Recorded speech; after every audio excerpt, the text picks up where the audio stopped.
안녕하세요. 오늘 저희가 함께 살펴볼 주제는 기독교의 종말론입니다. 유튜브 채널 양자와 복음의 관련 영상을 좀 깊이 봤는데요. 사실 많은 분들이 종말하면 좀 두렵거나 심판 이런 이미지를 떠올리시는 것 같아요. 그렇죠. 그 단어가 주는 무게감이 있으니까요. 근데 이 영상 자료에서는 성경에서 종말론을 다루는 본래 목적이 그런 겁을 주려는 게 아니라고 강조하더라고요. 오히려 그 반대라는 거죠. 어려운 시대를 살아가는 신자들에게 뭐랄까 소망을 주기 위해서다. 이렇게요. 아, 소망이요? 그건 좀 의외인데요? 네, 비유를 들자면 혼란스러운 바다 위에서 길을 알려주는 나침반 같은 역할이라고 설명해요. 혼란 속의 나침반이라. 아, 그거 참 와닿는 비유네요. 종말론을 보는 시각이 확 달라지는데요? 네, 그렇죠. 근데 안타깝게도 이런 본질적인 의미와는 다르게 종말론에 대한 오해들도 꽤 많다고 지적해요. 아, 맞아요. 저도 그 부분 봤어요. 어떤 오해들이 있었죠?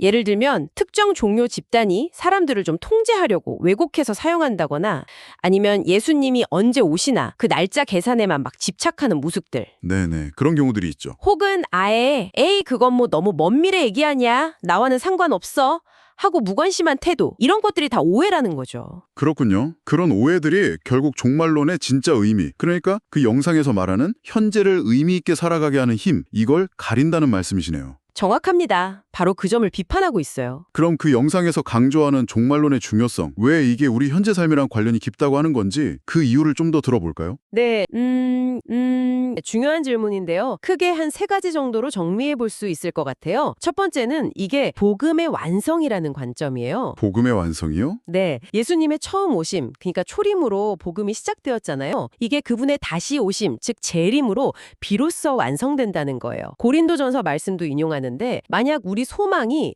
이 땅에서의 삶, 이게 전부라면 우리는 정말 가장 불쌍한 사람일 거다. 뭐 이런 내용이죠. 아, 그러니까 종말론이 빠지면 복음 자체가 완전하지 않다, 이런 의미군요. 네, 맞아요. 복음의 그림을 완성하는 마지막 조각 같은 거죠. 그 완성이라는 관점이 자연스럽게 두 번째 중요성으로 이어지는 것 같은데요. 현재의 어려움을 이겨낼 힘, 즉 소망의 근거가 된다는 거예요. 맞습니다. 바로 그거예요. 예수님이 다시 오신다, 우리가 부활한다, 영원한 생명이 있다. 이런 약속들 있잖아요. 이게 그냥 막연한 기대가 아니라 지금 우리가 겪는 고난 속에서도 실제적인 위로를 주고 또 회복을 경험하게 하는 힘이 된다는 거죠. 현실적인 힘이 된다. 네. 그리고 세 번째 중요성은 이게 우리 삶의 태도와 직결된다는 거예요. 경건한 삶을 촉구한다는 거죠. 아, 그 마태복음 말씀처럼 그날과 그때는 아무도 모르니까 항상 깨어 준비해야 한다, 그거 말씀하시는 거죠? 네, 바로 그겁니다. 예수님의 재림은 정말 예고 없이 찾아올 거기 때문에 늘 영적으로 깨어서 준비된 자세로 살아야 한다는 거예요. 그냥 하루하루 흘려보내는 게 아니라. 그렇죠. 이게 우리가 하루하루를 그냥 무의미하게 보내지 않고 어떤 목적을 가지고 살아가도록 강력한 동기를 부여한다고 영상은 강조해요. 그렇군요. 복음의 완성, 소망의 근거, 그리고 경건한 삶의 촉구, 이게 핵심이네요. 그러면 이 늘 깨어 준비해야 한다는 메시지를 우리 실제 삶에 어떻게 적용해 볼 수 있을까요?